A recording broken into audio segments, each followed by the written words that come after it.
High নিউজে আপনাদেরকে স্বাগত। আমি রিক, শুরু করছে নিউজ টুডে। সবার আগেই চোখ রাখবো হেডলাইনসে।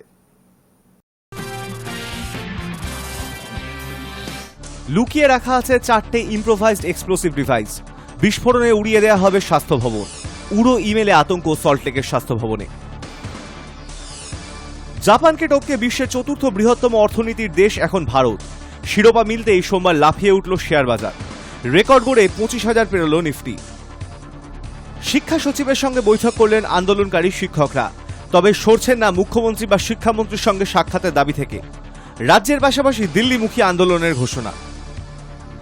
নিয়োগ সংক্রান্ত কোনো বিষয় জড়াবেন না, সব স্তরের নেতাদের সতর্ক করল তৃণমূল শীর্ষ নেতৃত্ব। 26-এর বিধানসভা নির্বাচনের আগে ভাবমূর্তি ফেরাতে বিশেষ পদক্ষেপ দলের। রাজ্যে 24 ঘন্টায় নতুন আক্রান্ত 4 জন, মোট করোনা আক্রান্তের সংখ্যা বেড়ে 11। মহারাষ্ট্রে শেষ 24 ঘন্টায় 47 জন করোনা আক্রান্ত। দেশ জুড়ে সংক্রমণের সংখ্যা ছাড়ালো 1000। বর্ষা এগিয়ে আসছে দক্ষিণবঙ্গে। কয়েক ঘন্টার বৃষ্টিতেই জলমগ্ন শহর কলকাতা। বঙ্গোপসাগরে তৈরি হচ্ছে নিম্নচাপ। সমুদ্রে যেতে নিষেধ করা হলো মৎস্যজীবীদের।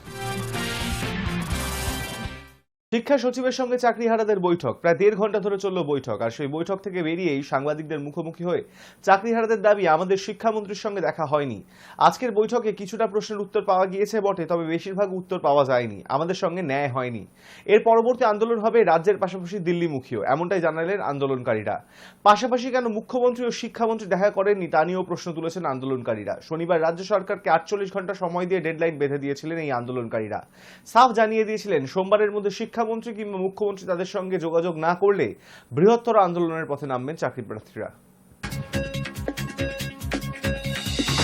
শিক্ষক নিয়োগ দুর্নীতিতে সম্মানহানির পর ফের ইমেজ ফেরাতে একাধিক পদক্ষেপ করছে তৃণমূল। তার মধ্যে অন্যতম হল, সর্বস্তরের নেতাদের নির্দেশ দেওয়া হয়েছে যে কোনো নিয়োগ সংক্রান্ত বিষয় থেকে দূরে থাকতে। এমনকি কোনো বেসরকারি সংস্থাতেও নিয়োগের ক্ষেত্রে প্রভাব খাটানো যাবে না বলেই জানিয়ে দেওয়া হয়েছে। বিধানসভা ভোটের আগে আবার যদি কোনো নেতা এই সংক্রান্ত অভিযোগে জড়ান, তবে দল তার দায় নেবে না বলেই সতর্ক করা হয়েছে সর্বস্তরের নেতাদের। আগামী বছর বিধানসভা ভোট, তার আগে দলের ইমেজ ফেরাতে কড়া পদক্ষেপ করল তৃণমূল। বিশেষ সূত্র জানাচ্ছে, দলের শীর্ষ নেতৃত্ব নির্দেশ দিয়েছে, কোনো নিয়োগ আর দলীয় নেতারা সুপারিশ করতে পারবেন না। শুধু সরকারি নয়, বেসরকারি সংস্থায় নিয়োগ বা পুরসভা বা পঞ্চায়েত ঠিকাদার সংস্থার চুক্তিতেও দলের কেউ প্রভাব খাটাতে পারবেন না। দলের এক শীর্ষ নেতা জানান, বিগত কয়েক বছরে এমন অভিযোগ এসেছে যেখানে দেখা গেছে ঠিকাদার সংস্থাকে চুক্তি দেওয়ার পর স্থানীয় নেতারা নিজেদের লোককে ঢুকিয়ে দিয়েছেন। এমনকি কিছু ক্ষেত্রে নিয়োগের পর তাদের কাছ থেকে টাকা নেওয়ারও প্রমাণ পাওয়া গেছে। তাই এবার সমস্ত নিয়োগ প্রক্রিয়া থেকে নেতাদের সম্পূর্ণ দূরে থাকার নির্দেশ দেওয়া হয়েছে। তৃণমূল নেতৃত্বের মতে, এখন আর কোনো নেতার ব্যক্তিগত দুর্নীতির দায় দল বা সরকার নেবে না। এক শাখা সংগঠনের প্রধান জানান, এবার থেকে কোনো নেতাই নিয়োগ নিয়ে দাদাগিরি দেখাতে পারবেন না। কেউ যদি দুর্নীতিতে জড়ান এবং প্রমাণিত হয়, তাকে শাস্তি পেতেই হবে। গত 14 বছরের শাসনকালেই সবচেয়ে বড় রাজনৈতিক সংকটে পড়েছে মমতা বন্দ্যোপাধ্যায়ের সরকার শিক্ষক নিয়োগ দুর্নীতিকাণ্ডে। এই ঘটনায় গ্রেপ্তার হন প্রাক্তন শিক্ষামন্ত্রী ও তৃণমূলের প্রাক্তন মহাসচিব পার্থ চট্টোপাধ্যায়। জেলে যেতে হয় পলাশীপাড়ার বিধায়ক মানিক ভট্টাচার্য, বরঞ্চার বিধায়ক জীবনকৃষ্ণ সাহাকেও। এর ফলে দলের ভাবমূর্তি বড় আঘাত খেয়েছে, তা শাসক দলের অনেকেই মেনে নিচ্ছেন। তৃণমূল সূত্রের খবর, কলকাতা সংলগ্ন কয়েকটি শিল্পাঞ্চল থেকে অভিযোগ উঠেছিল, শাসক দলের শ্রমিক সংগঠনের নেতারা কারখানাগুলিতে নিজেদের লোক ঢোকাতে চাপ দিচ্ছেন। কোথাও টাকা নিয়ে নিয়োগ হচ্ছে, কোথাও আবার শ্রমিকদের মজুরি থেকে টাকা কেটে নেওয়া হচ্ছে। এই খবর পেয়ে মুখ্যমন্ত্রী নিজেই হস্তক্ষেপ করেন এবং রাজ্য সভাপতি সুব্রত বক্সির মাধ্যমে শ্রমিক সংগঠনের নেতাদের সতর্ক করেন। ভবিষ্যতে যাতে আরও কোনো অযোগ্য লোককে প্রভাব খাটিয়ে নিয়োগ না করা হয় তা নিশ্চিত করতেই এবার আরও কঠোর হচ্ছে তৃণমূল। দল চাইছে কোনোভাবেই পুরনো দুর্নীতির ছায়া যেন ভোটের আগে না পড়ে। তবে অনেকেই প্রশ্ন তুলছেন, এতদিন কেন এই সিদ্ধান্ত নেওয়া হয়নি? দলের একাংশের মতে, 2021 সালে বিজেপিকে হারিয়ে মমতা বন্দ্যোপাধ্যায় ফের মুখ্যমন্ত্রী হওয়ার পর থেকেই শিক্ষক নিয়োগ দুর্নীতি নিয়ে একের পর এক অভিযোগ উঠেছে। পার্থ মানিকদের পাশাপাশি অভিযোগ উঠেছিল তেহট্টের প্রয়াত বিধায়ক তাপস সাহার বিরুদ্ধেও। কিন্তু এতদিন কোনো স্পষ্ট নির্দেশিকা জারি হয়নি। বিষয়টি শুধু আলোচনার মধ্যেই সীমাবদ্ধ ছিল। Hi news network. হুমকি মেল পেল স্বাস্থ্য ভবন। স্বাস্থ্য ভবনের কোথাও বিস্ফোরক রাখা রয়েছে, উড়িয়ে দেয়া হবে বিল্ডিং, এই মর্মে মেল পেলেন কর্তৃপক্ষ। আর যার জেরে স্বাভাবিকভাবেই আতঙ্ক ছড়িয়েছে। খবর দেওয়া হয়েছে বিধাননগর পুলিশকেও। পুলিশও খবর পেয়ে দ্রুত ঘটনাস্থলে পৌঁছে তল্লাশি শুরু করেছে। যদিও পুলিশ সূত্রে খবর, তল্লাশি অভিযানে এখনো পর্যন্ত কিছুই মেলেনি। তবুও স্বাস্থ্য ভবনের সব জায়গায় ভালো করে তল্লাশি চালানো হচ্ছে। পাশাপাশি মেলটি কোথা থেকে এসছে, কে বা কারা পাঠিয়েছে, তাও তদন্ত করে দেখা হচ্ছে। বিশ্বের চতুর্থ অর্থনীতির তকমা পেয়ে যাওয়ার পর সোমবার দেশের শেয়ার বাজারে তার বিরাট ছাপ পড়ল। জাতীয় শেয়ার বাজারের সূচক নিফটি পেরিয়ে গেল 25,000-এর গণ্ডি। মুম্বাইয়ের শেয়ার বাজারের সূচক সেন্সেক্সও সপ্তাহের প্রথম দিনেই 625 পয়েন্ট বেড়েছে। পাকিস্তানের সঙ্গে প্রায় যুদ্ধ পরিস্থিতিতে পৌঁছানোর পরেও ভারতের বাজারে এই উত্থান প্রমাণ করেছে ভারতের অর্থনীতি এখন শক্ত ভিতের ওপর দাঁড়িয়ে। বিশ্ব অর্থনীতির মঞ্চে বড় সাফল্য ভারতের। জাপানকে টপকে এখন বিশ্বের চতুর্থ বৃহত্তম অর্থনীতির আসনে পৌঁছেছে ভারত। নীতি আয়োগের তথ্য অনুযায়ী ভারতের বর্তমান অর্থনীতি 4 ট্রিলিয়ন মার্কিন ডলার অতিক্রম করেছে। নীতি আয়োগের সিইও বিভিআর সুব্রহ্মণ্যম শনিবার জানিয়েছিলেন, এই মুহূর্তে আমরা বিশ্বের চতুর্থ বৃহত্তম অর্থনীতি। এটা আমাদের জন্য খুবই গর্বের বিষয়। এই সাফল্যের খবর সামনে আসতেই সোমবার শেয়ার বাজারে দেখা যায় রেকর্ড উত্থান। সপ্তাহের প্রথম দিনেই সেন্সেক্স 625 পয়েন্ট বেড়ে পৌঁছয় 82,357-এ। নিফটিও নতুন উচ্চতা ছুঁয়ে পেরিয়ে যায় 25,000 পয়েন্টের গণ্ডি। বিশেষজ্ঞদের মতে এটি শুধু শেয়ার বাজারে ওঠানামা নয়, ভারতের অর্থনীতি যে শক্ত ভিতের ওপর দাঁড়িয়ে তারই ইঙ্গিত মিলছে এই রেকর্ডে। সাম্প্রতিক সময়ের অর্থনৈতিক গতি এবং বিদেশি সংস্থার বিনিয়োগে আগ্রহ ভারতের বাজারে আস্থা বাড়িয়েছে। জাপান বহুদিন ধরেই বিশ্বের অন্যতম শক্তিশালী ও স্থিতিশীল অর্থনীতি। সেই দেশকে টপকে ভারতের এই অবস্থানে পৌঁছানো নিঃসন্দেহে একটা বড় মাইলফলক। বিশ্বের বিনিয়োগকারীদের কাছে এটি বড় বার্তা। ভারত এখন এক বিশ্বাসযোগ্য এবং লাভজনক বিনিয়োগের জায়গা। এতে ভারতের আন্তর্জাতিক মর্যাদা যেমন বাড়বে, তেমনি উন্নয়ন প্রকল্পগুলিতে আরও বেশি বেশি বিদেশি লোক নিয়ে আসার সম্ভাবনা তৈরি হবে। বিশেষজ্ঞদের মতে এই সাফল্যের নেপথ্যে রয়েছে কেন্দ্রীয় সরকারের একাধিক অর্থনৈতিক নীতি ও পরিকল্পনা, যেমন পরিকাঠামোগত বিনিয়োগ। রেল, সড়ক, বিমানবন্দর, বন্দর সহ বিভিন্ন খাতে সরকারের বড় বিনিয়োগ অর্থনীতির গতি বাড়িয়েছে। ডিজিটাল অর্থনীতি, ইউপিআই, ডিজিটাল পেমেন্ট এবং মোবাইল ব্যাংকিংয়ের প্রসারে ব্যবসা ও লেনদেন সহজ হয়েছে। মেক ইন ইন্ডিয়া প্রকল্প, দেশে উৎপাদনের পরিবেশ তৈরি হওয়ায় বহু সংস্থা ভারতে বিনিয়োগ করতে আগ্রহী হয়েছে। কর সংস্কার ও এফডিআইতে ছাড়, জিএসটি চালু এবং বিদেশি বিনিয়োগের নিয়ম সহজ করার ফলে ব্যবসা বান্ধব পরিবেশ তৈরি হয়েছে। শুধু বড় শহর নয়, দেশের গ্রামাঞ্চলেও অর্থনৈতিক উন্নয়নের ছাপ পড়েছে। কর্মসংস্থান, পরিষেবা এবং কৃষিখাতে উন্নতির প্রভাব সর্বোচ্চ পড়েছে। সরকার শুরু থেকেই আত্মনির্ভর ভারত এবং উন্নয়নের বার্তা দিয়েছে।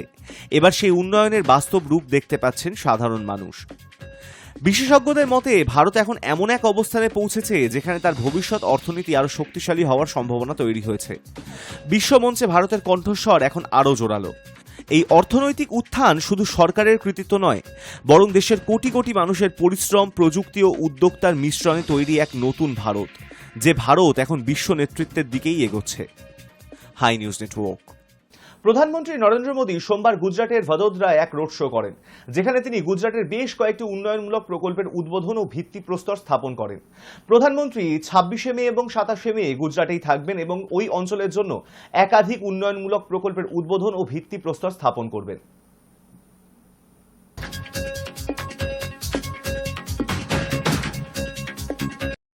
वर्षों में देश ने वो फैसले लिए जो अकल्पनीय थे, अभूतपूर्व है। इन वर्षों में देश ने दशकों पुरानी बेड़ियों को तोड़ा है। देश हर सेक्टर में आगे बढ़ा है। आज देश निराशा के अंधकार से निकलकर विश्वास के उजाले में तिरंगा फहरा रहा है।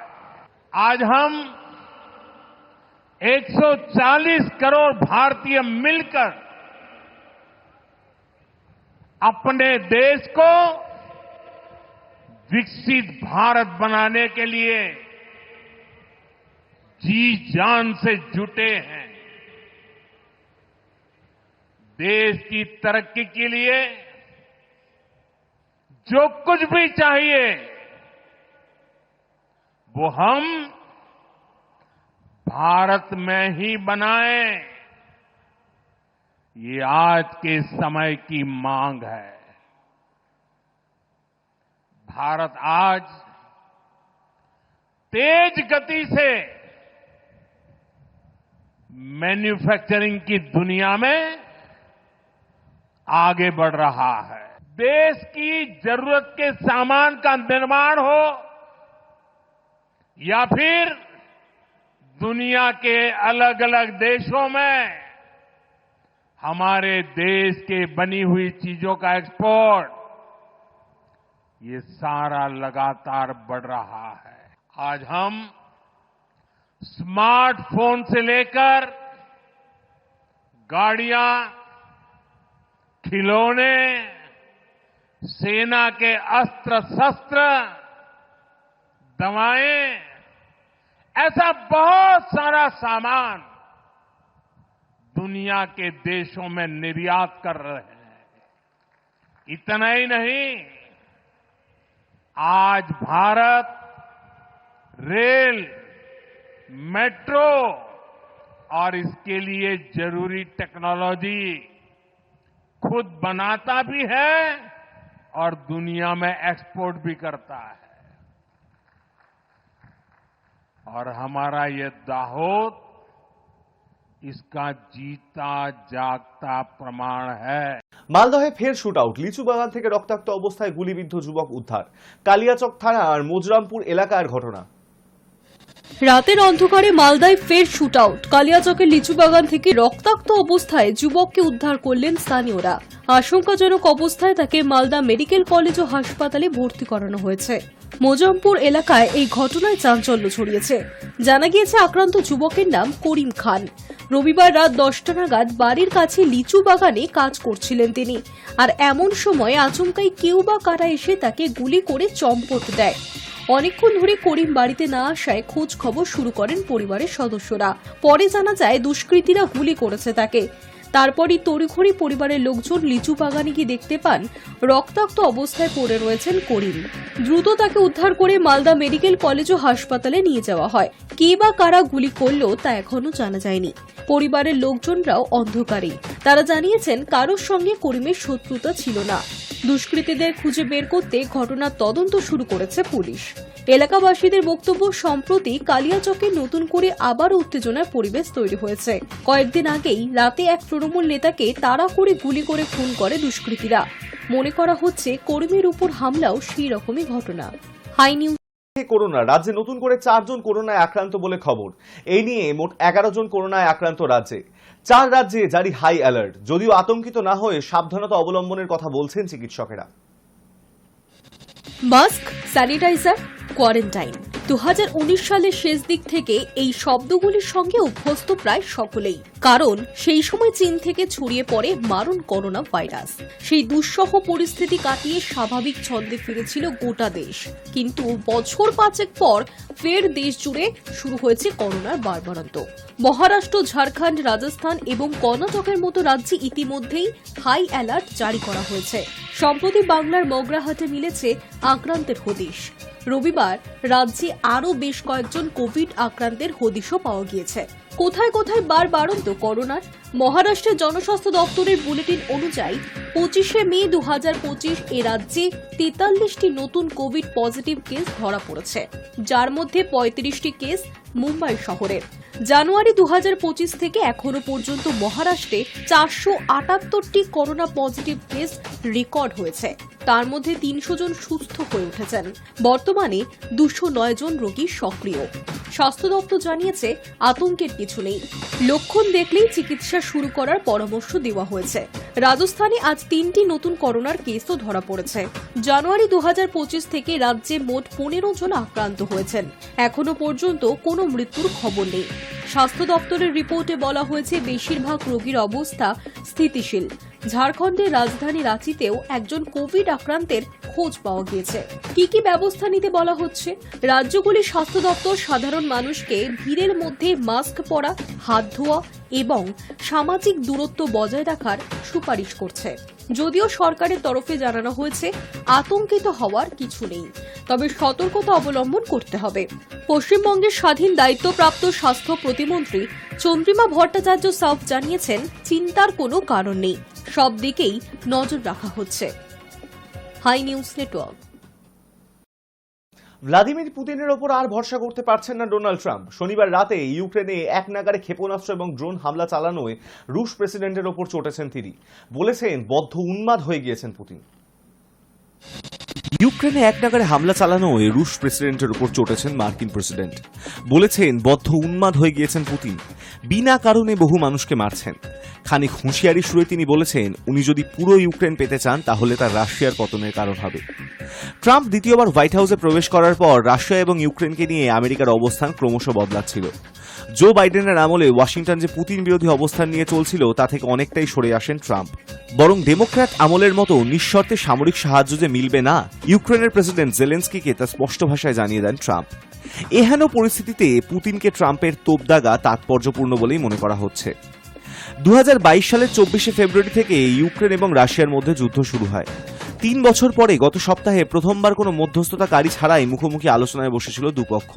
তুরস্কের ইস্তানবুলে ওই বৈঠকে যুদ্ধবিরতি নিয়ে কোনো সিদ্ধান্ত না হলেও দুপক্ষই পর্যায়ক্রমে 1000 জন করে যুদ্ধবন্দী বিনিময়ের সিদ্ধান্ত নিয়েছিল। তা মেনে নিয়ে যুদ্ধবন্দী বিনিময়ের প্রক্রিয়া শুরু করে রাশিয়া এবং ইউক্রেন। কিন্তু এই আপাত শান্ত পরিস্থিতির মধ্যেই শনিবার রাতে ইউক্রেনের রাজধানী কিভ এবং সংলগ্ন এলাকায় একের পর এক রুশ ক্ষেপণাস্ত্র এবং ড্রোন আছড়ে পড়তে থাকে। এই হামলায় 24 ঘন্টায় সে দেশে 13 জনের মৃত্যু হয়েছে। রবিবার রাতেই নিউ জার্সিতে সাংবাদিকদের মুখোমুখি হয়ে ট্রাম্প বলেছিলেন, আমি পুতিনকে নিয়ে খুশি নই, উনি অনেক মানুষকে মারছেন। বেশি রাতে সমাজ মাধ্যমে একটি পোস্ট করে আরো শানিত ভঙ্গিতে রুশ প্রেসিডেন্টকে আক্রমণ করেন ট্রাম্প। লেখেন, আমি জানি না ওর কি হয়েছে। Hi news network.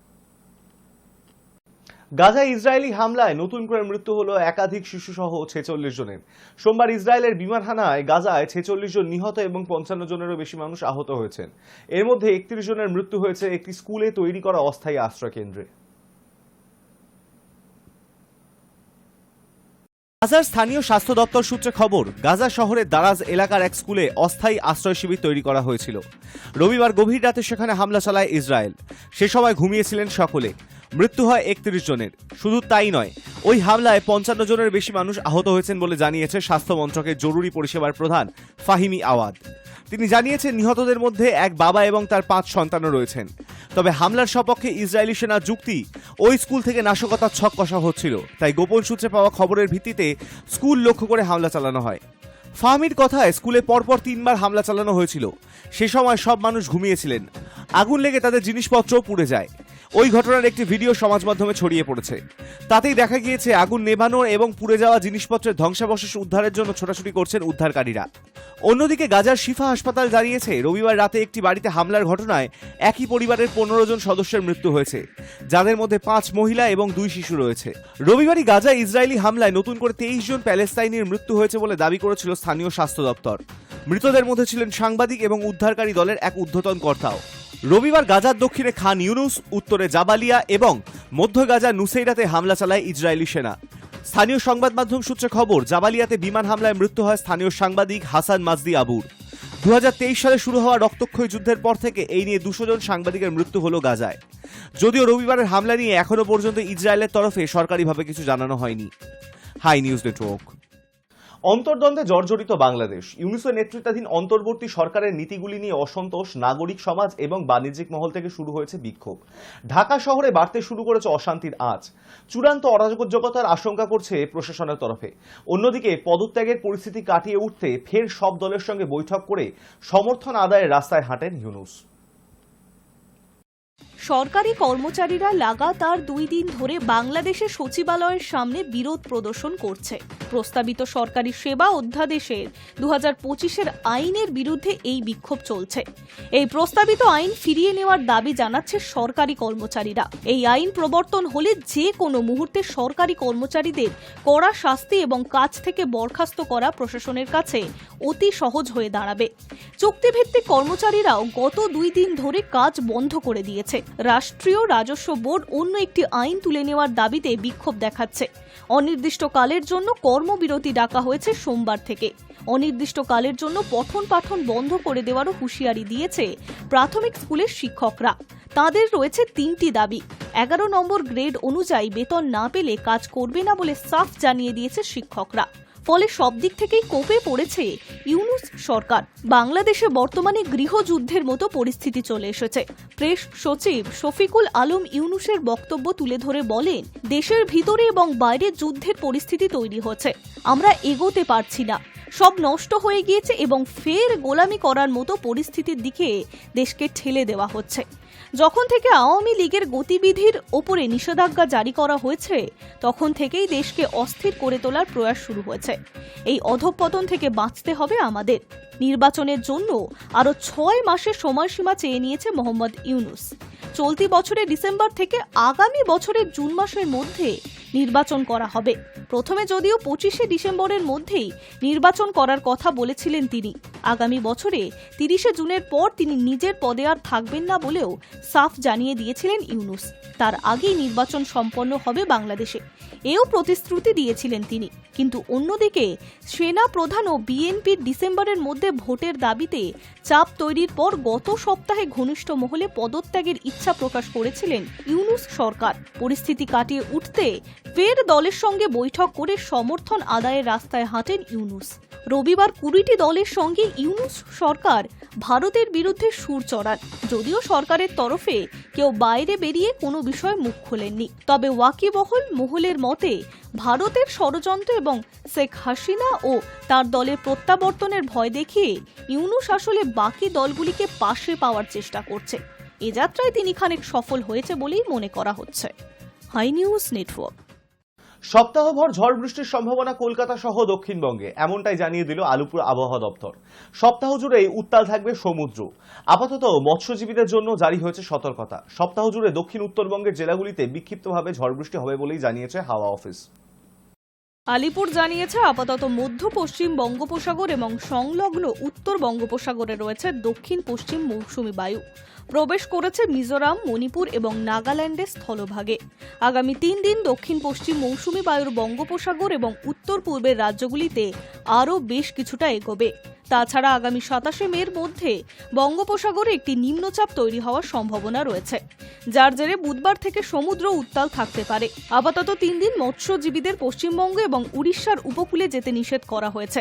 নিম্নচাপের পরিস্থিতি এবং সেই সঙ্গে হাওয়ার গতি অনুকূল হওয়ার কারণে আগামী 28শে মের পর থেকে কয়েকদিন কলকাতা সহ দক্ষিণবঙ্গের বেশ কিছু জেলায় ঝড় বৃষ্টি হতে পারে বলে জানিয়েছে আলিপুর। কোথাও কোথাও ভারী থেকে অতি ভারী বৃষ্টির সম্ভাবনা রয়েছে, সঙ্গে ঝোড়ো হাওয়া বইবে ঘন্টায় 30 থেকে 40 কিলোমিটার বেগে। সোমবার দক্ষিণবঙ্গের জেলাগুলিতে বিক্ষিপ্তভাবে ঝড় বৃষ্টি চলবে। উত্তর 24 পরগনা, দক্ষিণ 24 পরগনা, 2 মেদিনীপুর, ঝাড়গ্রাম, মুর্শিদাবাদ এবং নদিয়ায় ঝড় বৃষ্টি হবে। মঙ্গলবার এই জেলাগুলির পাশাপাশি কলকাতা, হাওড়া, হুগলিতে ঝড় বৃষ্টি হবে। বুধবার থেকে দক্ষিণবঙ্গে বেশ দুর্যোগ শুরু হবে। ওই দিনগুলি দক্ষিণ 24 পরগনা, 2 মেদিনীপুরে ভারী বৃষ্টি হতে পারে। বৃহস্পতিবার ও শুক্রবার বজ্রবিদ্যুৎ সহ ভারী বৃষ্টির সম্ভাবনা কলকাতায়। হাওড়া, হুগলি, উত্তর 24 পরগনা, দক্ষিণ 24 পরগনা, 2 মেদিনীপুর, ঝাড়গ্রাম, পুরুলিয়া, বাঁকুড়া, 2 বর্ধমানেও রয়েছে। ওই জেলাগুলিতে বৃষ্টির পাশাপাশি ঘন্টায় 30 থেকে 40 কিলোমিটার বেগে ঝোড়ো হাওয়া বইবে বলে জানিয়েছে আলিপুর। শনিবার পর্যন্ত দুর্যোগ চলবে বীরভূম ও মুর্শিদাবাদে। উত্তরবঙ্গে বৃহস্পতিবার থেকে ভারী বৃষ্টি শুরু হবে। জলপাইগুড়ি, কোচবিহার ও আলিপুরদুয়ারে বৃহস্পতিবার ভারী বৃষ্টির সম্ভাবনা রয়েছে। শুক্র ও শনিবার ভারী থেকে অতি ভারী বৃষ্টি হবে জলপাইগুড়ি, আলিপুরদুয়ার, কোচবিহার, দার্জিলিং এবং কালিম্পংয়ে। শনিবার কেরলে নির্দিষ্ট সময়ের 8 দিন আগেই আনুষ্ঠানিকভাবে বর্ষা প্রবেশ করেছে। পশ্চিমবঙ্গেও আগাম বর্ষার প্রবেশের সম্ভাবনা রয়েছে। 2-1 দিনের মধ্যেই রাজ্যে বর্ষা ঢুকে পড়ার সম্ভাবনা রয়েছে বলে জানিয়েছে হাওয়া অফিস। Hi news network. সে ব্যস্ত অভিনেত্রী, আবার রাজঘরণীয়। ঘর এবং কাজ একসঙ্গে সমানভাবে ম্যানেজ করে চলেছেন টলিউড অভিনেত্রী শুভশ্রী গঙ্গোপাধ্যায়। শত ব্যস্ততার মাঝেও নিজের পরিবারকে সময় দিতে ভোলেন না রাজঘরণী। কথায় আছে যে রাধে সে চুলও বাঁধে। টলিপাড়ার বেশ কিছু অভিনেত্রীদের দেখলে সে কথা যেন অক্ষরে অক্ষরে সত্যি বলেই মনে হয়। তাদের মধ্যে একজন হলেন অভিনেত্রী শুভশ্রী গঙ্গোপাধ্যায়। তিনি যেমন এখন জনপ্রিয় অভিনেত্রী হয়ে উঠেছেন, তেমনই ভালো ঘরণী, আবার একজন দায়িত্বশীল মাও। একজন ভালো মা হওয়ার বাসনা নিজের মনের মধ্যে বহু বছর ধরেই লুকিয়ে রেখেছিলেন অভিনেত্রী। প্রথম সন্তান ইউভান কোলে আসার পর সেই স্বাদ পূরণ হয় শুভশ্রীর। তার কিছু বছর পর কোলে আসে রাজকন্যা ইয়ালিনী। 2 সন্তান নিয়ে ভরা সংসার তার। সামনেই মুক্তি পাবে শুভশ্রীর দুটি ছবি, একদিকে গৃহপ্রবেশ আর তার কয়েক মাস পরেই মুক্তি পাবে তার বহু প্রতীক্ষিত ছবি ধূমকেতু। সঙ্গে রয়েছে সৃজিত মুখোপাধ্যায়ের ছবি লৌহ গৌরাঙ্গ। নতুন ছবির প্রচার, রিয়েলিটি শোয়ের শুটিং, এই সমস্ত কিছুর মাঝে শত ব্যস্ততাতেও সময় দিতে ভোলেন না শুভশ্রী নিজের সন্তানদের। সপ্তাহের সবকটা দিন নিজের কাজকে দিলেও রবিবার দিনটা বরাদ্দ শুধুই তার সন্তানদের জন্য। রবিবার মানে শুধুই তাদের সঙ্গে জমিয়ে উপভোগ করেন শুভশ্রী, সময় দেন একই সঙ্গে নিজের পরিবারকেও। এই রবিবারটাও তার অন্যথা হলো না। আরবানার বহুতলে রাজ শুভশ্রীর জুটির ফ্ল্যাট। তাদের সোশ্যাল মিডিয়া পোস্টের দৌলতে তাদের ঘরের বেশ কিছু জায়গা চিনেও গিয়েছেন নেটিজেনেরা। সেই ফ্ল্যাটেই তাদের একটি কোজি কর্নার থেকে দুই সন্তান ইউভান ও ইয়ালিনীর সঙ্গে তোলা ছবি পোস্ট করলেন নায়িকা। সেখানে শুভশ্রীকে দেখা যাচ্ছে একেবারে অন্যরকম লুকে। সেখানে তিনি অভিনেত্রী নন, সেখানে তিনি মা শুভশ্রী। দুই সন্তানের সঙ্গে আদুরে রবিবাসরীয় ছবি পোস্ট করেছেন শুভশ্রী নিজের সোশ্যাল মিডিয়ায়। মায়ের সঙ্গ যে জমিয়ে উপভোগ করছেন ইউভান ও ইয়ালিনী, তা ছবি দেখেই বোঝা যাচ্ছে। Hi news network. News today এখন এই পর্যন্তই। দেখতে থাকুন হাই নিউজ, নির্ভীক নিরপেক্ষ।